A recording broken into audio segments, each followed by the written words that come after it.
Good morning, everyone. Welcome to Sports Shorts Radio Daily. Sports Shorts Daily.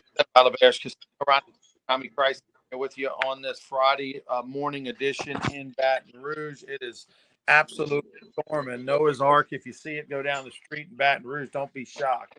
I had to wade through water just to get to my office in the parking lot. It looked like a river runs through it. The movie. Tommy Christian over at Tremonti's Meat and Seafood, where it never rains at Tremonti's Meat and Seafood. It's just perfect weather all the time. And you should go by and see him anytime at Tremonti's. All right, TK, LSU baseball going to be sitting around watching the weather like we are at the moment as we do this show at 9 o'clock in the morning. It is supposed to stop raining at 6, 7 o'clock, something like that. Um, I don't know if it stops raining at 7 o'clock, if that's enough. If it rains like it has been, I know the field drains and all that, but my goodness, it is going to be soaking wet. That said, we suspect they'll back it up and play tonight at some point. Um, that may not necessarily be a good thing for the Tigers because they've got a lefty by the name of Zach Root on the other side. Is a pretty good pitcher. 6 wins, under 4 ERA, dominated Texas Longhorns a couple weeks ago. ECU transfer, played for Cliff Godwin over at for the Pirates last year at ECU and transfer portal. Their best pitcher gone, goes to Arkansas, and he's had a really good year. And LSU has struggled mightily against lefties this year. Yeah, they really have. Game scheduled for 6:30 tonight. Now, Ronnie, you and I both know LSU Alex Box Stadium drains better than your bathtub. Okay, that we've seen a lake disappear in the outfield back in some of our days when we had games. But I don't know. It's. I mean, you look at the radar and you can look at it. It's going to be tough to play tonight. I guess there's an option for two tomorrow, but tomorrow it's a 5:30 start. Coach Skip Bertman signing books before it. That's what's planned. And then Sunday, 3 o'clock, because the Saturday Sunday games are on the main platform of the SEC network. So I guess you could play at noon tomorrow and get that over there, empty the stadium, put them back in for game two. So yeah, we're just gonna have to play the waiting game on the weather. You can't mess with Mother Nature, but very important games for LSU. It's, the lefty thing. Zach Root's got like 90 something strikeouts and 66 innings, and we're about to talk about it. But LSU's had trouble against lefties in SEC play, and that's what it's all about: SEC play. And some very important games against a great Arkansas team who's got a very good coach and a lot of great players. I mean, it's going to be something. I wish the weather was better. If you're a gambler, you should take the under and you should take Arkansas tonight. That's what it says on paper. Now, bet with your heart, do what you want.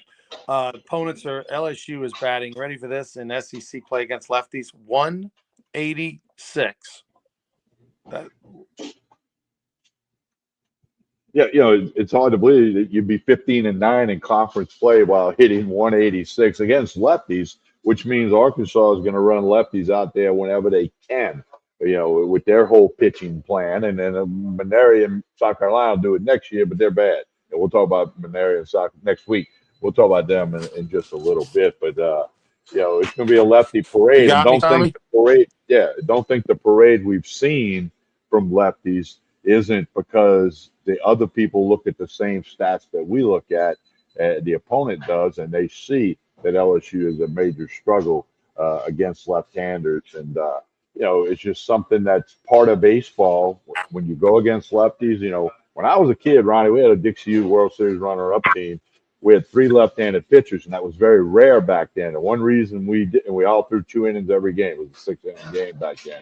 And because we had 3 lefties who all pitched in college, by the way. But anyway, so the lefty thing is real, especially when you look at LSU stats. And as I said, when you jumped off, the opponents know those same stats. So Van Horn's going to run as many lefties on the bump as he can throughout the weekend, based on a lot of things, but that's going to be a factor. It's not a surprise, too, that Cade Anderson, LSU's best pitcher, is lefty and has had a tremendous year as well. I mean, everybody struggles against good lefty pitching. Look, the 186 number is crazy low. If you hit over 300, that's excellent. If you hit over 270, that's good in the SEC. 250 is not really good.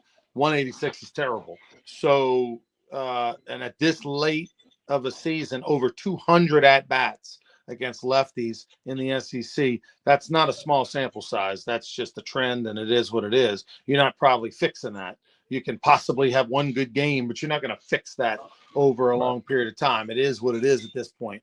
And so, folks, as you mentioned, Tommy, you're right. They're just going to thumb them out there, as many as they possibly have on the roster. So that should be a very interesting matchup. Obviously, two excellent lefties in Root and Anderson, two of the best in the SEC. There are a lot of good lefties in the SEC this year. And so looking forward to that matchup whenever it is, tonight, 8 o'clock, 9 o'clock, or tomorrow doubleheader. This is they had a record crowd. Unfortunately, the weather's probably going to potentially affect that number, but we'll see. They had a record crowd for LSU Tennessee a couple weeks ago, all-time record crowd, largest amount of tickets sold ever for a 3-game series. This one should be right there in that same conversation. Now, the vitriol for Arkansas doesn't exist like it did for Tennessee because of their coach and the two former national champions and all that. But Arkansas is a better team than Tennessee. And Arkansas right now is the betting favorite to win the national championship. And they were preseason number one in a couple polls and right there and number two in others. So, this is a, on paper and not on paper based on the body of work for the year. This is a better team than Tennessee. And this is a team that LSU should take care about even more than Tennessee because they can get swept by this Arkansas squad. Arkansas is 7-5 on the road in SEC play. So maybe that's a little sliver of like, okay, one pitch at a time. It's going to have, especially if the weather was good, this would have the feel of a super regional or a regional atmosphere. Two of the top 3 teams in the country, 2 coaches. I mean, it's all there. And the weather kind of dampens things, pardon the pun. Because I was looking forward to just sitting down at 6:30 tonight, watching the ball game, watch every pitch like I like to do. Don't know if it'll happen at 6:30 tonight. Congratulations, Tommy, as a former good Catholic boy. We got a new pope and an American pope at that, which is pretty incredible. And first time in history, American-born pope, and actually a pope who's got some down the road ties to Louisiana and New Orleans. That's pretty cool. There's some descendants of he's a descendant of some people who have some New Orleans ties and all that stuff. So Seventh Ward of New Orleans, which mid city, if you will. But anyway, so that's cool. I saw that. Of course, I work at Most Blessed Sacrament School, and they were keeping tabs on everything. And then as soon as the Pope came out, of course, social media lit up with all that stuff. So first time ever to have an American as Pope. That's cool. I want to say it's his maternal grandmother's parents. Grandmother's parents were born in were married in 1888 or something at St. Anne's Church in New Orleans, and obviously mom and dad were from New Orleans, and he talked about the new pope about how when he was a kid they had priests in and out of their home all the time because his mother was such a good cook. Well, obviously you can, you trace that back to New Orleans, right? That's where it came from, right? Got passed down generation to generation. But anyway, pretty cool. 69 years old, new pope. So probably, barring some strange happenings, he's going to be pope for quite a while, 15, 20 years potentially. The last pope was 87 or 88. So Pope Francis. So it'll be interesting. A dual citizenship pope between Peru and the United States, and I guarantee you, Catholicism is going to be the cool rock star religion for the next decade in the United States. Enrollment, if you will, and baptisms will be up. Brian, I'm gonna blindside you with this, but I didn't know this till yesterday. They had the conclave that votes. Okay, how many people? You know how many people are in the conclave? I think 188. 180, 160, 180, something like that. I think somebody said 133. Okay. I think somebody, but I had no idea. I didn't know if it was 7 guys. I learned that obviously, and I mean, you knew it was more than 7. I Come did. Okay, I thought that was a on. bad choice for it. I knew it was more than that, but There's no anyway, way you can graduate from Holy Cross High School and not know that there's a bunch of Cardinals. You don't have to know the number, but I right. mean, we're talking about the whole world represented by leadership of the church. It's going to be more than 7. You know, Yeah, I agree. Okay, yeah. I stand correct. I pulled the wrong number out of the hat. Okay. By the way, my dad, 1967 Holy Cross Religion Award winner, gold medal Religion Award winner at graduation. The backstory he tells is that he was a really good student, good athlete, but a really good student.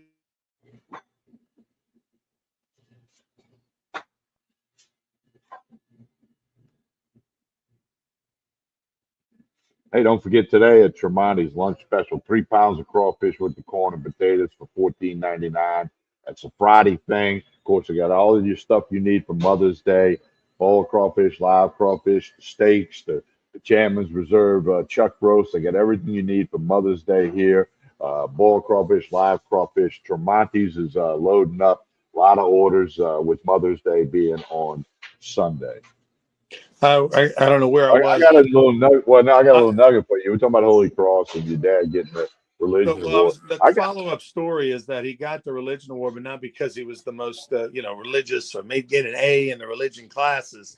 It was because he was a good student. They wanted to give him an award. They couldn't give him the valedictorian or these other awards, and so they like, hey, what can we do? We want to honor him in some. I'll give him the religion award. So we joked with him till the day he died that he was a religion award winner. well, I got to tell you this. I wasn't the valedictorian, okay, but I did get an award. Holy Cross. I went ninth grade through 12th. Ronnie, I was not absent one day. Oh wow. That's Of not all bad, huh?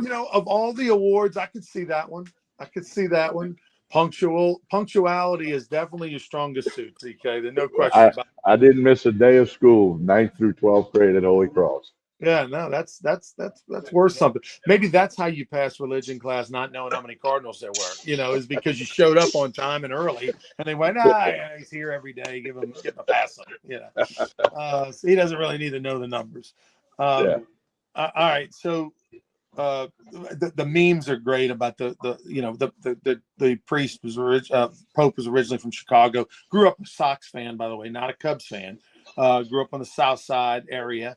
His mom was a Cubs fan. His dad was a Cardinals fan. He's a Sox fan, which makes sense. You work with the poor, you work with the nourished, the underprivileged folks. He's a mission type priest, so being a Sox fan makes sense because they're mostly terrible. It's like being a Saints fan in the 70s, 60s, and 70s and 80s, early 80s. But the memes are great. He was elected Pope on the second day. Shador Sanders drafted on the third. That's my favorite one. I saw. I was at a crawfish ball last night for the Business Network of Ascension, and I saw that while I was there, and I stopped the party to tell everybody, and everybody hit the floor laughing. So that was a good one. Whoever did that first gets a tip of the hat. No question. All right, TK. So we got LSU baseball. We're kind of waiting on that. How about South Carolina baseball? Oof. They have a baseball team. Well, Auburn beat their team last night 24-2. They got 21 run rule, not 10 run rule. And Tucker only had one error, so it was pitching, and it was 20 hits for Auburn, and they had 4 straight innings. We had like 5-7, 3-9 on the board on the line score. 5-20 So, South Carolina now in SEC play. You and I were talking, Ronnie. I don't know that Paul Maneri's back next year. well, there's probably a 50-50 chance Paul Maneri will be playing in the Celebrity Rougarou Golf Tournament next May or April. The AD Ray Tanner who hired him is no longer there. They have a new AD that always isn't good for a coach that's not doing well because there's no loyalty. The only thing, Tommy, is South Carolina is not super flush with money. If they let Paul Maneri go, he'll get $5 million. So Paul's probably saying, "Fine, we go move back to Baton Rouge and go play golf at the U Club 3-4 times a week and give me $5 million done." Although the competitor in him says no, he doesn't want to do that. But uh, I, I just don't know if South Carolina's got the money. They're last in the SEC and NIL money for basketball. Paul told me in the fall when we talked that, they're dead last, second to last. I mean, they have no NIL money for baseball. So how can they pay a coach $5 million for 1 year? And you're going to have to fire a couple other people too if you let him go. And I don't know, you might have 2-year deals with them or something. So I hope It'll be a business decision, not a yeah, I baseball don't decision. know. This is like multiple times this year, South Carolina's been beat by 15 or more runs in a game. I want to say 4 or 5 times this year they've been beat by 15 or more runs in a game. At some point, it gets so bad. Now they're not going to be dead last in the SEC in wins. That's going to go to Missouri, who has yet to win a game. They've got 4 or 5 wins so far. 5 wins, I think, in the SEC so far. So they're not going to. But they're going to set a record possibly for the worst record ever by South Carolina in baseball. This is a proud program. 15 years ago, they went to, they were in 3 finals in a row, won 2 national championships in a row in baseball. So this is like an LSU type program 15 years ago. I mean, they were right there. LSU, South Carolina, what 2 best teams in the SEC. And then 15 years later, they're irrelevant. I mean, LSU fans would lose their mind if that happened. They've been to Omaha in 10, 11 years. LSU fans would burn down the box if that happened. So that's what we're dealing with. Now, it's not all Paul Maneri's fault. He inherited a bad mess. situation. He knew that. But, at some point, you got to do better than what they're doing. Will they give him another year to hopefully turn it around? I hope so. But if not, I think Paul would say do it again if you gave him $5 million to go coach for 1 year. Well, and again, it's going to become a business decision more than a baseball decision. On the behind closed doors in Columbia, South Carolina. I'm all for Paul Maneri. You and I have both known him forever, and he is a competitor. I mean, he'll say, "Hey guys, we can turn this around," and if they can get some money, but they're clearly not in good shape.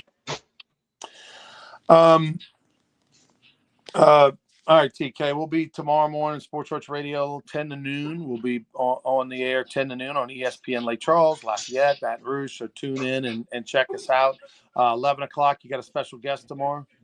Yeah, Marcus Thornton is going to join us. Marcus coached basketball at Most Blessed Sacrament, SEC Player of the Year at LSU in 2009. Played 10 years in the NBA. Scored 42 points on 3 different occasions in an NBA game.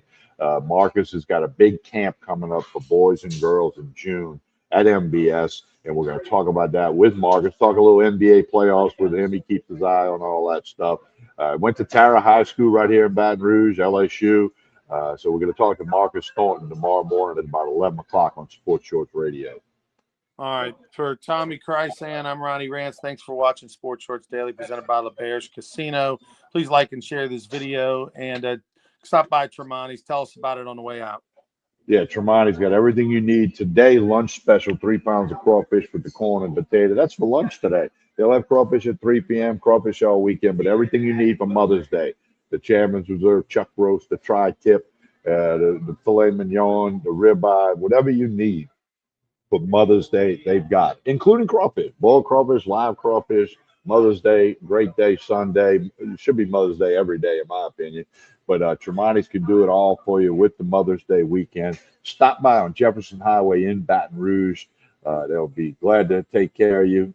It's not raining inside here at Tremonti's. Stop by. Hit them up on Facebook or Instagram. Great way to keep up with what's going on.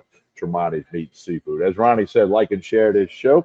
On behalf of Ronnie, I'm Tommy Krysan. Have a great day, everyone.